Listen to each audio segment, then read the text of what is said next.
probably don't know me, but I am one of those 0.01 percenters that you hear about and read about, and I am by any reasonable definition a plutocrat. And tonight, what I would like to do is speak directly to other plutocrats, to my people, because it feels like it's time for us all to have a chat. Like most plutocrats, I too am a proud and unapologetic capitalist. I have founded, co-founded, or funded over 30 companies across a range of industries. I was the first non-family investor in Amazon.com. I co-founded a company called The Quantive that we sold to Microsoft for $6.4 billion. My friends and I, we own a bank. I tell you this, unbelievable, right? I tell you this to show that my life is like most plutocrats. But let's be honest, I am not the smartest person you've ever met. I am certainly not the hardest working. I was a mediocre student. I'm not technical at all. I can't write a word of code.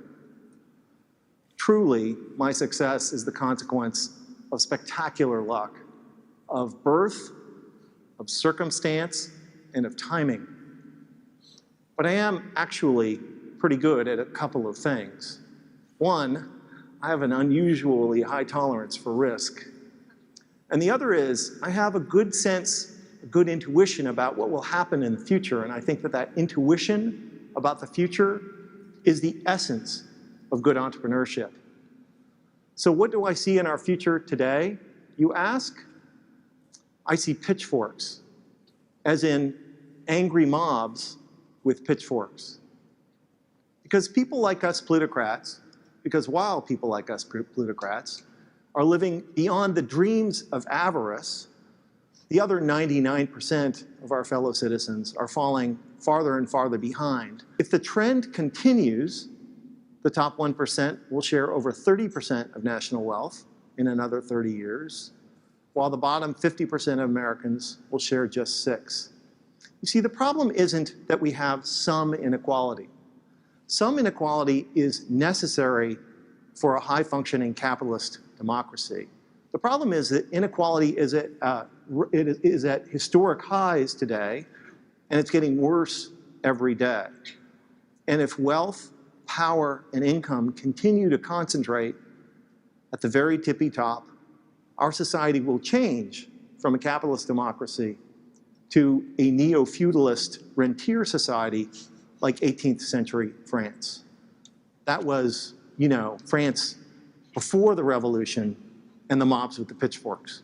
So I have a message for my fellow plutocrats and zillionaires, and for anyone who lives in a gated bubble world.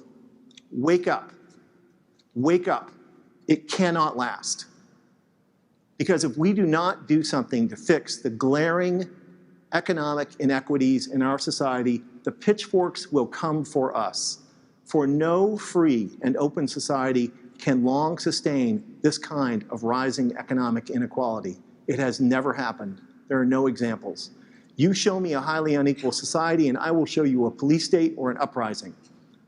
The pitchforks will come for us if we do not address this. It's not a matter of if, it's when.